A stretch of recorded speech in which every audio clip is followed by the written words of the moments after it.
Le 18 juillet 2014, un homme est abattu dans son garage à Tallahassee, au nord de la Floride. Il s'appelle Dan Markel, c'est un professeur de droit respecté, dont la vie prend fin ce jour-là brutalement et dans des circonstances mystérieuses. Et c'est cette histoire que je vais vous raconter aujourd'hui. Mensonges, argent, pouvoir et tueurs à gages, après les Murdoch, je vous invite dans l'intimité d'une autre famille toxique, les Adelson. Si vous êtes fan de True Crime, c'est possible que vous connaissiez déjà cette histoire, mais vous vous êtes probablement arrêté avant le procès, ou plutôt les procès. C'est une histoire qui est complexe que je vais traiter en plusieurs vidéos sur les prochaines semaines, alors préparez-vous à être emporté dans un récit où amour, trahison et quête de justice s'entremêlent inextricablement. Quand vous êtes prêts, on y va, c'est parti, générique. Please raise your right hand. Do you solemnly swear or affirm to tell the truth, the whole truth, and nothing but the truth in this matter here today?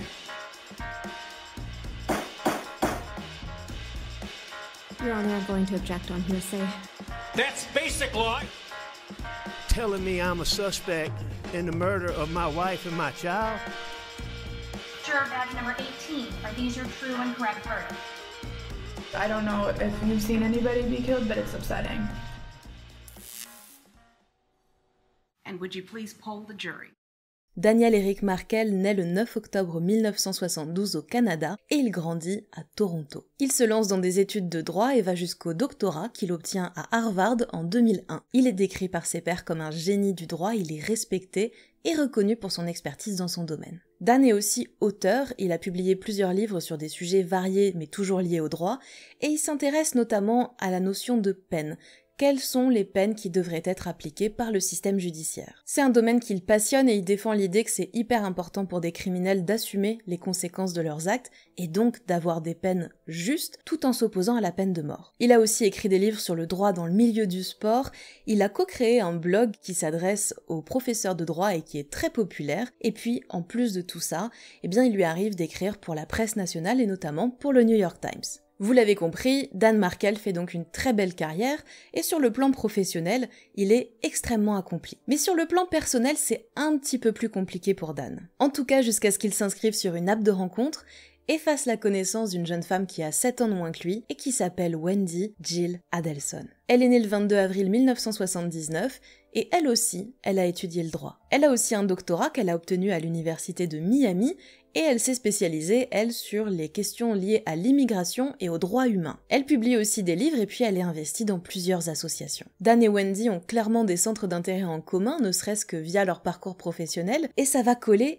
tout de suite entre eux. D'autant qu'ils partagent aussi la même religion puisqu'ils sont tous les deux de confession juive. Bon alors Dan est quand même bien plus investi dans la religion, c'est beaucoup plus important pour lui que ça ne l'est pour Wendy, mais ça a pas l'air de poser problème dans leur relation. Au moment de leur rencontre, Dan vit à Washington, Wendy vit à Miami, ça se passe super bien entre eux, donc après un petit moment de relation à distance, eh bien ils vont chercher à se rapprocher, Dan va postuler et obtenir un poste de professeur de droit à l'université de Floride. En 2005, il déménage donc à Tallahassee où se situe l'université pour prendre ses fonctions, et Wendy l'y rejoint. C'est toujours le parfait amour entre Wendy et Dan qui se marient en 2006 et deviennent parents d'un premier petit garçon né en 2009, puis d'un second né en 2010. De l'extérieur, Wendy et Dan c'est vraiment le couple parfait. Ils sont jeunes, ils sont beaux, ils ont l'air fous amoureux l'un de l'autre, ils ont une vie sociale hyper intense, hyper variée, ils ont beaucoup de succès. D'autant qu'en 2011, Wendy va elle aussi rejoindre la fac de Floride en tant que professeure de droit. Ce sont des postes qui sont bien payés, donc ils gagnent tous les deux extrêmement bien leur vie, ils sont accomplis professionnellement, c'est merveilleux. Bref, vous l'avez compris, Wendy et Dan font rêver. Mais la vie n'est pas un conte de fées, et la famille Markel Adelson ne va pas faire exception. Visiblement, Wendy Adelson est quelqu'un qui adore vivre dans le drama. Une de ses amies raconte par exemple qu'elle a failli annuler ses fiançailles avec Dan parce qu'il avait fait une réflexion à un ami de Wendy. L'ami en question l'avait mal pris et apparemment elle s'est pris la tête pendant des heures en se disant « Oh là là, est-ce que je peux aimer quelqu'un qui a offensé mon ami, etc. » Ça a été un gros sujet, bon finalement elle les a pas annulés. Autre exemple, au moment du mariage de Wendy et Dan, les parents de Wendy ont tenu à s'occuper du traiteur en expliquant que faut pas se faire de soucis, évidemment tout sera cachère, et le jour du mariage, ils arrivent, ils s'aperçoivent que absolument pas. Dan a passé une partie de sa soirée de mariage à aller voir un par un ses invités qui mangeaient cachère pour leur dire de ne pas manger. Sympa, la soirée de mariage. Donc il y a visiblement des histoires comme ça de manière récurrente. En public, Dan et Wendy donnent le change, mais au sein du couple, c'est pas si simple. D'autant que Wendy, elle déteste vivre à Tallahassee. Mais vraiment, elle ne supporte pas cette ville. Et elle n'a qu'un rêve, c'est déménager à Miami. Déjà, c'est une ville qui est plus vivante, qui est plus grande, qui est plus fun. Et puis surtout, à Miami, il y a sa famille. Il y a ses parents, Harvey et Donna, et son frère, Charlie, dont elle est très proche. Wendy a d'ailleurs écrit un roman dans lequel le personnage principal déteste la ville où elle vit et se demande régulièrement si elle aime encore son mari. Roman que Dan n'a jamais lu, ce que Wendy a extrêmement mal vécu et lui a beaucoup reproché. Et tout ça, ça fait que la situation est globalement assez tendue, en réalité, entre Wendy et Dan. C'est à tel point qu'autour de Noël 2011, Wendy part quelques jours chez ses parents avec ses enfants, et quand elle revient, Dan s'aperçoit que les enfants pendant ce séjour ont mangé des produits qui sont normalement interdits par la religion juive. Ça part en énorme engueulade entre Wendy et Dan, devant Ruth, la maman de Dan. C'est donc elle qui raconte cet événement, et selon elle, lors de cette dispute, Wendy a exprimé à Dan son désir de divorcer, ce que Dan n'a pas très bien reçu parce que pour lui, à ce moment-là, oui, il y avait des difficultés, c'était un moment difficile dans leur couple, mais ça lui paraissait vraiment extrême de penser tout de suite au divorce, et pour lui, ils étaient en capacité de travailler sur eux pour dépasser ces moments difficiles. Wendy finit par accepter, et le couple démarre une thérapie qui a l'air de bien fonctionner, en tout cas, ça a l'air d'aller vachement mieux entre eux. D'ailleurs, début septembre 2022, alors que l'anniversaire de Dan approche à grands pas, Wendy s'implique à fond les ballons pour lui organiser une fête, et le bonheur semble de retour dans la maison familiale. Dan ne le sait pas encore, mais tout ça s'apprête à s'arrêter brutalement, parce que pendant qu'elle donne le change et lui organise son anniversaire, en réalité, Wendy prépare son départ dans le plus grand des secrets. Et c'est le 10 septembre 2012 que tout va basculer pour Dan. Il est en voyage d'affaires pour quelques jours à New York quand sa femme l'appelle pour le prévenir qu'elle le quitte. Sous le choc, Dan écourte son séjour, saute dans le premier avion pour Tallahassee et décide de rentrer pour avoir une discussion avec Wendy. Mais lorsqu'il arrive chez lui, c'est avec stupeur qu'il découvre que la maison a été en partie vidée. Avec l'aide de ses parents et de déménageurs professionnels, Wendy a emporté l'intégralité de ses affaires, mais aussi des affaires de ses enfants, c'est-à-dire qu'il n'y a plus rien, il n'y a même pas un lit pour les petits, il n'y a plus de vêtements, il n'y a plus de jouets, elle a vraiment tout emmené, et puis au passage, elle a pris les meubles dans la maison qui l'intéressaient. Bon, au passage, Wendy s'est aussi servie dans les affaires de Dan, elle a pris notamment des bijoux qui appartenaient à sa famille à lui, mais aussi l'équivalent de $600 000 en espèces et en actions, dont une grosse partie était à Dan avant leur mariage, et donc auquel elle n'avait absolument pas le droit de toucher, même en cas de divorce. C'est d'autant plus étonnant que Wendy gagne très très bien sa vie, alors on sait pas exactement combien, mais plus de $100 000 par an, ça c'est sûr, et puis elle vient elle-même d'une famille qui est extrêmement privilégiée, donc elle n'a absolument pas besoin de cet argent, donc pourquoi elle le prend ? Wendy a quand même laissé quelque chose derrière elle, à savoir les papiers du divorce, qu'elle a posés comme ça délicatement sur le lit pour être sûre que Dan les trouve, et ces documents, elle les a signés à la date du 5 septembre 2012, soit avant que Dan ne parte en voyage. Ça, plus le fait qu'elle avait embauché des déménageurs professionnels, ça laisse très sérieusement penser que Wendy savait pertinemment qu'elle allait partir depuis plusieurs semaines, et qu'elle avait donc probablement commencé à organiser cette fête d'anniversaire pour son mari, qui n'était pas une surprise, je l'ai pas précisé, dans le but unique en fait qu'il ne se doute de rien. Bon, moi, à ce stade de l'histoire, je me suis posé une question que vous vous posez peut-être aussi, à savoir, est-ce que Dan Markel était violent ? Parce que un départ comme ça, préparé en secret, effectué pendant son absence, ça ressemble quand même vraiment à une femme qui a terriblement peur de son mari et de la réaction qu'il risque d'avoir. Et pourtant, il semble que Dan n'était pas un homme violent. Wendy dira bien plus tard, et on va y revenir, que Dan n'a jamais été violent physiquement avec elle, ni avec les enfants, mais elle va qualifier son comportement d'émotionnellement abusif. Elle va aussi préciser que c'est quelque chose dont elle n'a parlé à quasiment personne, que personne n'a vu, personne, sauf sa famille à elle, qui a été témoin des abus de Dan. Alors l'idée qu'une personne toxique, manipulatrice, soit humiliante dans le privé et fasse attention à ne pas l'être en public, c'est parfaitement cohérent, ça c'est ok. Ce qui pose question ici, c'est s'il se permettait des abus devant sa famille à elle, pourquoi est-ce qu'il l'a jamais fait devant d'autres personnes, au point que personne d'autre dans leur entourage ne le remarque. Et ici c'est même tout le contraire, c'est-à-dire que leurs amis communs vont dire qu'ils avaient l'air de s'aimer passionnément, qu'ils étaient comme des adolescents, qu'ils se faisaient des blagues entre eux. Même après 7 ans de mariage, ils avaient l'air de s'amuser en fait, comme des ados. Et bon, dans ces cas-là, même si les gens ont pas forcément observé des comportements qui leur ont fait dire sur l'instant qu'il y avait un problème, souvent quand même après coup, il y a des gens qui vont dire oui, c'est vrai, ça ne m'étonne pas, il y avait quand même eu ci, il y a quand même eu ça, tel truc avec le recul, c'est vrai que c'était bizarre. Il y a des ex qui vont s'exprimer aussi. Là, ce n'est absolument pas le cas. Pour vous dire, le témoignage le plus négatif que j'ai trouvé sur Dan Markel, c'est une de ses anciennes collègues qui dit que, il pouvait avoir l'air de l'extérieur un petit peu arrogant, mais que dès qu'on apprenait à le connaître, on se rendait compte que c'était pas le cas. Voilà, c'est le truc le plus méchant que quelqu'un ait dit sur lui. Alors évidemment, tout ça ne veut absolument pas dire qu'il n'y a pas eu d'abus, on est bien d'accord. Juste ça m'interroge par rapport à ce témoignage de Wendy qui est la seule en fait à aller dans ce sens-là. Bref, Wendy s'enfuit donc avec ses enfants et les démarches pour le divorce vont commencer et ça se passe ultra mal. Alors une séparation, ça se passe rarement bien, mais l'avocat du divorce de Dan va dire que dans toute sa carrière, il a rarement vu une séparation se passer à ce point mal. Dan et Wendy sont d'accord sur rien du tout, ils se disputent notamment la garde des enfants, mais bon an mal an, ça va avancer et le divorce va finir par être prononcé le 31 juillet 2013. Et pour la garde des enfants, la justice a décidé que ce serait une garde partagée 1 semaine sur 2. Assez rapidement après le divorce, Dan et Wendy vont retrouver l'amour avec d'autres personnes et l'histoire pourrait s'arrêter là. Sauf que je vous l'ai dit, Wendy, elle déteste Tallahassee. Elle veut retourner vivre à Miami, se rapprocher de ses parents et de son frère, et elle tient à emmener ses enfants avec elle. Sauf qu'elle peut pas, puisqu'il y a cette histoire de garde alternée. Elle va en parler à Dan qui refuse catégoriquement d'être privé de ses enfants comme ça repart en live, et Wendy et Dan retournent au tribunal. Et la décision du tribunal va tomber.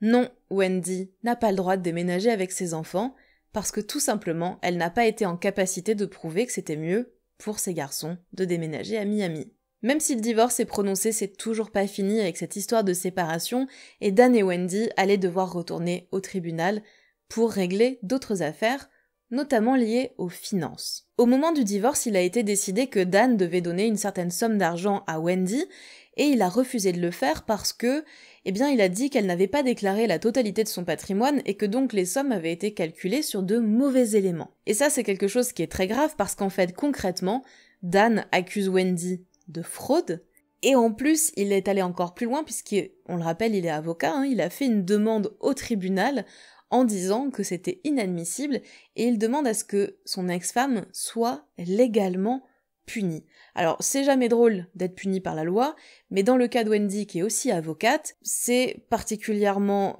problématique si elle a une sanction quelconque, parce que ça va être compliqué pour elle d'exercer quand même pleinement son métier d'avocate si elle a été condamnée par la justice. Donc il y a cette histoire de finances qui est à régler, mais c'est pas ça le plus gros problème entre Wendy et Dan. Le plus gros problème entre eux, c'est Donna, la mère de Wendy. À plusieurs reprises, Dan s'est aperçu que Donna chiait sur lui auprès de ses enfants. Elle disait notamment qu'il était stupide, qu'elle le haïssait parce qu'elle essayait de lui arracher ses 2 rayons de soleil, qui étaient donc ses petits-enfants, puisque, il voulait pas qu'il déménage à Miami. Et ces informations, Dan les obtient en partie parce que, ses fils lui répètent. Dan avait donc entamé des démarches juridiques contre Donna et demandé à ce qu'elle n'ait plus le droit de voir ses enfants sans supervision, puisque, d'après lui, elle tentait de les monter contre leur père. Nous sommes désormais en 2014, et voilà donc le climat global dans cette famille. C'est un peu tendu. Le vendredi 18 juillet 2014, Dan, comme à son habitude, se lève tôt. Ce sont les vacances scolaires, donc il n'a pas de cours à donner ce jour-là. Il emmène d'abord ses enfants à la crèche, puis il va à sa salle de sport habituelle, où il suit un cours. Et puis en sortant, il va faire quelques courses avant de rentrer chez lui. Sur le chemin du retour, Dan passe un appel et il est encore dans sa voiture, dans son garage, quand il signale à son interlocuteur qu'il vient d'apercevoir quelqu'un qu'il ne connaît pas devant chez lui. Dan raccroche, l'inconnu s'approche, sort une arme et tire sur Dan à 2 reprises au niveau de la tête. Un voisin alerté par le bruit appelle immédiatement le 911 et il signalera plus tard à la police avoir vu une Toyota Prius quitter précipitamment la rue et c'est un détail qui va avoir un rôle crucial dans cette enquête. Dan est transporté dans un état critique à l'hôpital le plus proche, où malheureusement il va décéder le lendemain matin. Il avait 41 ans. Qui pouvait en vouloir à ce père de famille, à ce professeur de droit émérite, au point de l'assassiner? C'est ce que la police va devoir découvrir. La première personne que la police va prévenir, c'est Wendy. Alors, ils étaient divorcés, certes, mais ça reste la personne la plus proche de Dan qui vit sur place. On pourrait se dire qu'avec le divorce, Wendy a un mobile, et c'est le cas, mais elle a aussi un très bon alibi, puisque ce matin-là, au moment du meurtre, eh bien, elle faisait réparer sa télé. Ce rendez-vous avec le réparateur, il est important, et on y reviendra dans les vidéos suivantes, parce que ce rendez-vous, c'est pas elle qui l'a pris, c'est sa mère, Donna. La police demande à Wendy qui, selon elle, pourrait en vouloir à Dan au point de l'assassiner, et Wendy répond en larmes, effondrée, que vraiment elle sait pas, elle a aucune idée de qui pourrait faire ça. Enfin, elle a aucune idée, mais elle va quand même filer une liste de suspects qui est quand même assez importante. Je vous l'ai dit, Dan il avait retrouvé l'amour avec une femme qui s'appelle Amy, et la première personne que Wendy va pointer du doigt, c'est l'ex-mari d'Amy. Après tout, il était peut-être jaloux, peut-être qu'il voulait se débarrasser de son rival. Possible. Elle va aussi évoquer la possibilité que ce soit un élève ou un ancien élève de Dan qui serait, je sais pas, mécontent pour une raison quelconque et qui ait décidé de le tuer. Elle va aussi citer un certain Jeffrey Lacasse, qui n'est autre que son petit ami à elle. Je vous avoue que la relation va s'arrêter assez peu de temps après ça, parce que, écoutez, bizarrement, Jeffrey n'a pas trop apprécié que sa petite amie le pense capable de meurtre. Bon, elle cite des tas de gens comme ça, et il y a un moment donné où elle va dire cette phrase. Danny didn't treat me very well, and I'm so scared that maybe someone did this.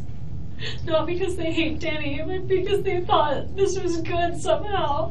Et du coup, la police va lui dire qui est-ce qui pourrait vous protéger alors? Votre famille, par exemple? Impossible, répond Wendy. Non, sa famille ne ferait jamais une chose pareille, jamais de la vie.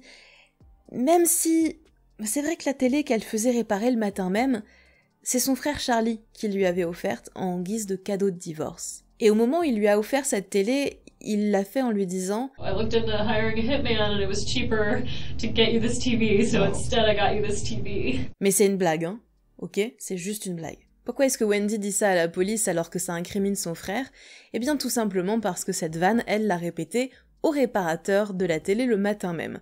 Elle est avocate, Wendy, elle sait pertinemment qu'elle va être suspectée, que son alibi va être vérifié, et ça la foutrait mal que ce soit le réparateur qui parle de cette vanne avant elle, parce que ça donnerait l'impression qu'elle a voulu cacher quelque chose, et ce serait encore pire pour elle. Dans les semaines, et on parle bien de quelques semaines, qui ont suivi le décès de Dan, Wendy, puisqu'il n'y a plus de garde partagée, déménage avec ses enfants à Miami, puis change leur nom de famille, ils ne portent plus le nom de leur père, désormais ils s'appellent Adelson.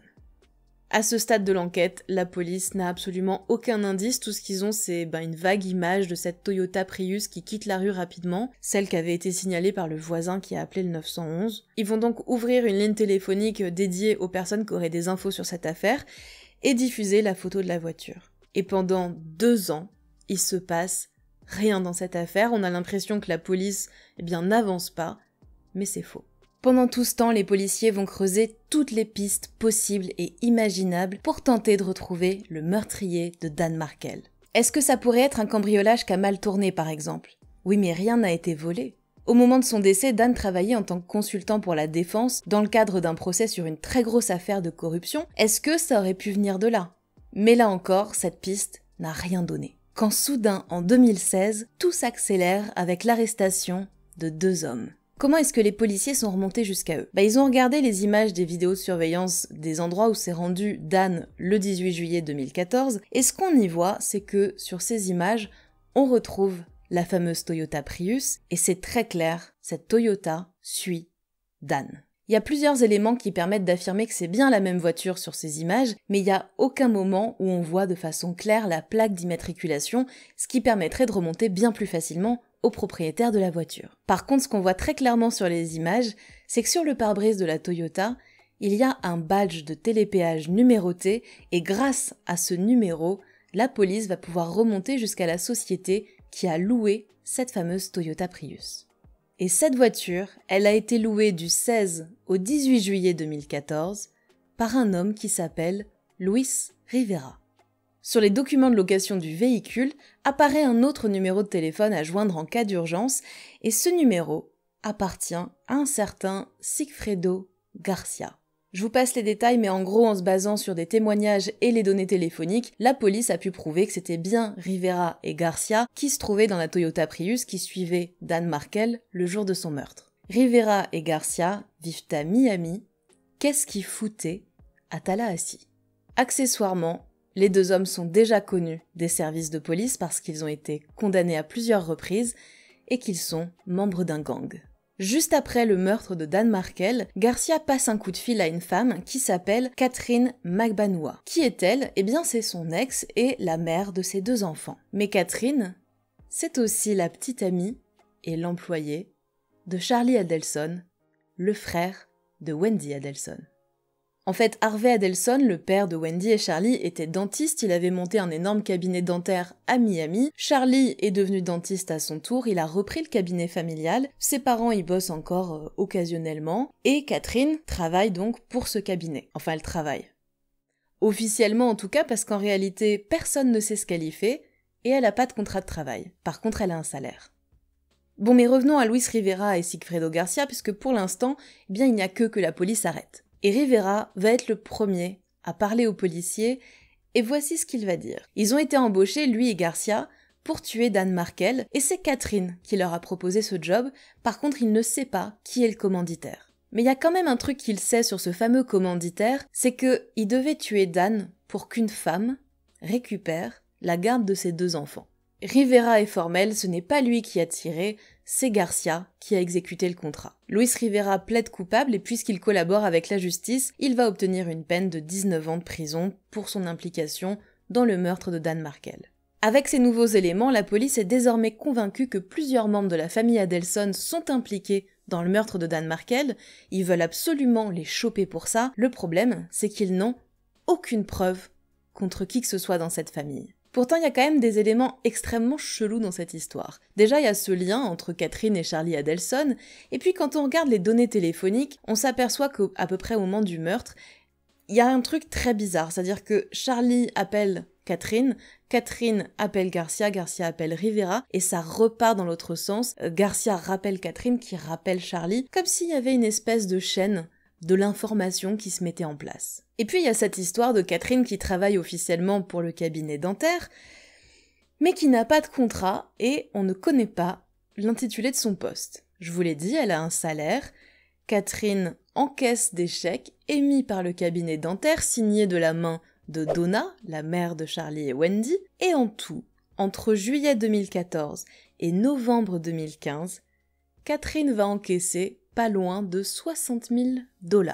En plus de cette somme, Catherine va aussi s'acheter une nouvelle voiture qu'a priori c'est pas elle qui paye, et puis elle va se faire refaire la poitrine auprès du chirurgien star de Miami. Bon, elle fait bien ce qu'elle veut, ce qui nous intéresse c'est que c'est Charlie qui paye la moitié de l'opération. Donc c'est très clair que Catherine est rémunérée pour quelque chose. Mais pourquoi du coup ? Bon, tout ça c'est très très suspicieux, mais ce n'est pas assez pour arrêter Charlie, Donna ou Harvey ou même Wendy. La police va donc demander de l'aide au FBI. En avril 2016, le FBI va envoyer un agent sous couverture à la rencontre de Donna Adelson dans la rue. Donc il s'approche de Donna, il lui tend un journal qui parle de l'affaire de Dan Markel et sur lequel il est inscrit un numéro de téléphone et la somme 5 000 $. Il va dire à Donna que c'est pas pour lui, c'est pour un ami qui les a aidés pour leur affaire du nord de la Floride et que cet ami a désormais besoin d'aide. Et il insiste, il lui dit « Je sais que vous et votre famille, vous prenez soin des autres personnes impliquées dans cette histoire et donc vous devez aider mon ami au même titre parce que lui aussi il est impliqué, il vous a aidé, maintenant il est temps de rendre. » Alors Donna va nier, elle va dire qu'elle ne sait pas de quoi il parle, néanmoins, elle va prendre le journal avec le numéro et la somme et partir avec. Je sais pas vous, moi c'est une situation qui ne m'est jamais arrivée d'être abordée comme ça par quelqu'un dans la rue avec un journal, un numéro de téléphone et une somme en dollars inscrit dessus, mais je me dis quand même que si ça m'arrivait, je crois que j'aurais peur, que je partirais. Peut-être que je prendrais le truc si vraiment je vois que le mec insiste et que je me dis que oula, ça peut peut-être partir en live si jamais je le prends pas, et que je le jetterai à la poubelle quelques mètres plus loin, et que si le mec insiste, je pense que j'appelle la police au bout d'un moment. Bon après je sais pas, c'est peut-être juste mon ressenti. En tout cas, ce n'est pas du tout ce que va faire Donna. Elle rentre chez elle, et elle appelle Charlie qui ensuite va appeler Catherine. Alors ils ont des discussions qui sont un petit peu bizarres. Charlie va rappeler après sa mère, il va lui dire oui j'ai eu mon ami au téléphone, je lui ai donné des bons conseils pour ses relations amoureuses. C'est compliqué les relations amoureuses tu sais, mais il faut pas s'emballer, il faut prendre le temps, il faut pas stresser. Enfin il dit des choses comme ça où on sent que ça a pas vraiment de sens dans le contexte et donc la police pense que ces conversations sont codées et que les membres de la famille se passent comme ça des messages, mais encore une fois, c'est pas une preuve. Charlie va ensuite retrouver Catherine dans un restaurant et la police va enregistrer leur conversation. Et on y entend notamment Charlie parler de ce fameux journal et dire à Catherine qu'il faut trouver une solution pour cet individu, soit lui faire un paiement en une fois mais il n'y en aura pas d'autre, soit le tuer, et il lui dit « si tu ne peux pas t'en charger, je trouverai quelqu'un d'autre ». Alors c'est très bizarre, c'est très suspicieux, mais tant qu'il n'est pas passé à l'action, techniquement Charlie n'a pas enfreint la loi, et puis même s'il envisageait de tuer le type du journal, ça ne prouve pas qu'il a été impliqué dans le meurtre de Dan Markel, donc ce n'est pas encore une preuve assez solide pour permettre à la police de l'arrêter. Donna et Charlie vont tous les deux appeler le numéro du journal, pour expliquer à leur interlocuteur, qui est donc un agent du FBI sous couverture, qu'ils ne le connaissent pas, qu'il faut les laisser tranquilles, qu'ils ne connaissent pas leur ami, qu'ils ne savent pas de quoi ils parlent, etc., etc. Encore une fois, c'est assez étrange en fait, s'ils ont ce mec-là qui leur fait pression et qui fait du chantage, pourquoi ils vont pas juste voir la police, pourquoi ils le rappellent eux-mêmes? Mais encore une fois, ils sont malins, ils ne s'incriminent pas, et ce n'est pas suffisant pour arrêter Charlie ou Donna ou qui que ce soit d'autre dans la famille Adelson. Par contre, grâce au témoignage de Rivera, la police a assez d'éléments pour arrêter Catherine Magbanua pour meurtre et c'est ce qu'ils font le 1er octobre 2016. Et un peu plus d'1 an plus tard, la procureure en charge du dossier va proposer un deal incroyable à Catherine, à savoir l'immunité si elle témoigne contre Charlie Adelson. Ça veut dire que non seulement elle peut retrouver sa liberté, mais en plus elle ne pourra plus jamais être inquiétée pour son implication dans le meurtre de Dan Markel. Et ce deal, Catherine va le refuser. Ah, j'ai oublié de vous dire que Catherine, elle a une super team d'avocats très très chers, avocats qui se trouvent d'ailleurs dans le même bâtiment que les avocats de Charlie Adelson, et vous savez qui est-ce qui paye pour les frais d'avocat de Catherine ? Moi non plus. Ça a fait un tel scandale à l'époque puisque tout le monde pensait que c'était les Adelson qui payaient ces frais juridiques que les avocats ont fini par dire que c'était pas le cas, qu'ils étaient payés par la famille proche de Catherine, ce qui est quand même un petit peu bizarre parce que, elle vient d'une famille où personne n'a vraiment les moyens et on n'a pas de preuve de ça. Catherine Magbanua et le père de ses enfants, Sigfredo Garcia, plaident non coupables et ils vont être jugés ensemble en octobre 2019. Sigfredo, les données téléphoniques le placent sur les lieux du crime, donc il peut pas vraiment nier ça. Par contre, il va dire qu'il n'a rien fait et que c'est Rivera qui a tiré sur Dan Markel. Quant à Catherine, elle va dire qu'elle n'a rien à voir avec tout ça, et ses avocats vont remettre en question la véracité du témoignage de Rivera en disant que c'est un membre de gang connu, multicondamné et que donc on ne peut pas lui faire confiance. Garcia est reconnu coupable et il est condamné à la prison à vie, et Catherine, le jury n'arrive pas à se décider sur son cas, ça va donc être un mistrial pour elle, c'est-à-dire une annulation de procès. Mais l'accusation la poursuit à nouveau et elle est rejugée en mai 2022, et cette fois, elle est reconnue coupable et condamnée à la prison à vie. Et je peux me tromper, mais quelque chose me dit qu'elle a dû bien regretter le deal d'immunité qu'elle a refusé. Les coupables directs du meurtre de Dan sont maintenant derrière les barreaux, certes, mais la police est toujours persuadée que l'ordre est venu de la famille Adelson, et en particulier de Charlie Adelson. Mais malgré tous les éléments bizarres que je vous ai cités, il n'y a toujours pas de preuves concrètes contre lui, et Catherine, qui était la seule personne qui pouvait témoigner contre lui, elle a refusé de le faire. Donc à ce stade, la police n'a aucun élément pour arrêter Charlie Adelson. Mais à force de persévérance, le travail de la police va finir par payer. En 2022, soit 8 ans après le meurtre de Dan, un agent du FBI découvre un enregistrement secret d'une conversation entre Charlie et Catherine. Et on entend Charlie dire ceci. S'ils veulent m'inculper, qu'ils le fassent. Ils ont pas mentionné mon nom, ce qui me fait penser que ces gens ne connaissent qu'une partie de l'histoire. Ou ils pensent connaître une partie de l'histoire. Mais s'ils avaient des preuves, on serait déjà allé à l'aéroport. C'est suffisamment incriminant aux yeux de la police qui arrête Charlie le 21 avril 2022. Son procès a commencé le 26 octobre 2023 et il a plaidé non coupable, évidemment.